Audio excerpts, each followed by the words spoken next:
Bonjour les amis et bienvenue sur la chaîne du bon sens. Parlons des rapports hommes-femmes. Dans notre société moderne, les rapports hommes-femmes et les identités sexuelles sont pour le moins compliqués.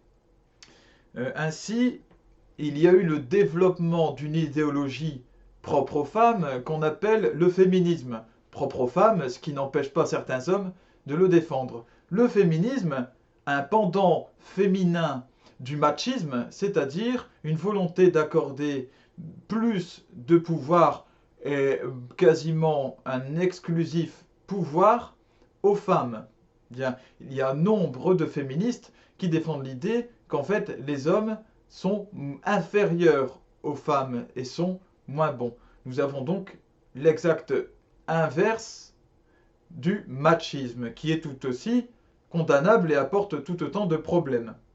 Il y a beaucoup de scandales sexuels depuis le début du mouvement MeToo qui a donné en France Balance ton porc.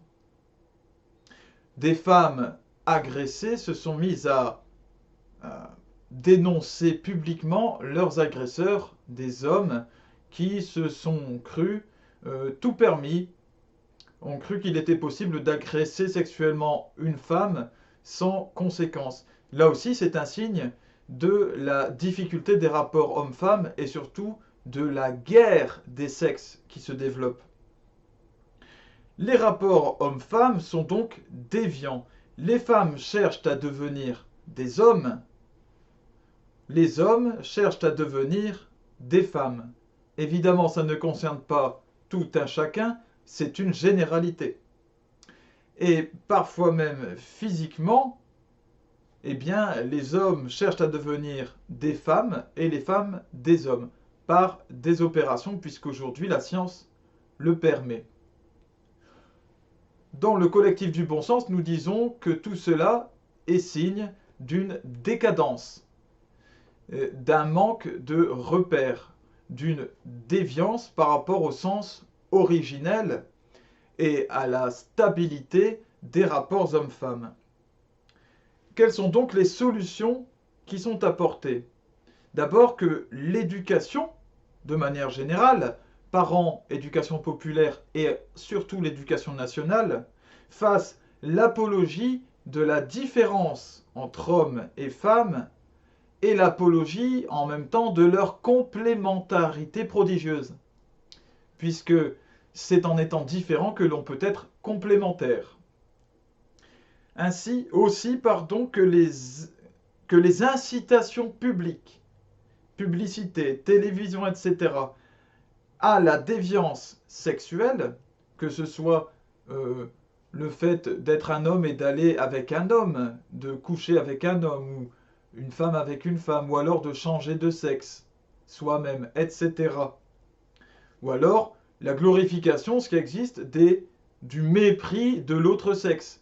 Il y a des personnes à la télévision qui se permettent de clamer ouvertement leur mépris des gens de l'autre sexe. Et bien que toutes ces incitations soient condamnées et interdites. Blagues, sketchs, chansons sont tous concernés.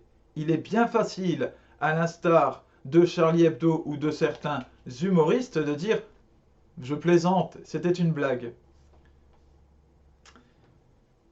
Ainsi, chacun apprendra à respecter l'homme et la femme, qu'il soit autre ou qu'il soit lui-même. Il se respectera lui en tant qu'homme ou que femme, il respectera l'autre en tant qu'homme ou que femme, avec ses qualités et avec ses défauts, avec ses forces et ses faiblesses. Et il s'acceptera lui-même tel que Dieu l'a conçu, pour ceux qui ne croient pas, tel qu'il est né. Voilà. Comme à l'accoutumée, j'ai à vous lire un poème de mon cru, Homme et femme. L'homme et la femme, Dieu, qu'ils sont jolis, lui combattant, elle toute grâce, lui conquérant, elle qui embrasse, lui samouraï, elle terre d'Asie. Lui locomotive, elle wagon, lui donne ordre et elle suggère. Lui qui tempête, elle qui tempère, lui venu en premier, elle en second. Lui semence, elle terre fertile, lui en cadence, elle en cycle saison. Lui s'avance, elle reçoit tout le don. Elle, la France, lui roi édile. Qu'ils vont bien ensemble, ces deux-là, comme racine et cime de chêne, ainsi que le cœur avec les veines, monsieur cellule et madame plasma. Hommes-femmes comme briques et ciment, pour construire la meilleure maison, doivent se dompter, s'aimer à raison, s'épouser à fond, couplés justement. Ainsi va le monde, ainsi est-il beau, de la création au dernier instant, d'Adam à Louis, d'Ève à Zélie, et tant, hommes et femmes font divin tourtereau. Que Dieu vous bénisse et vive la France!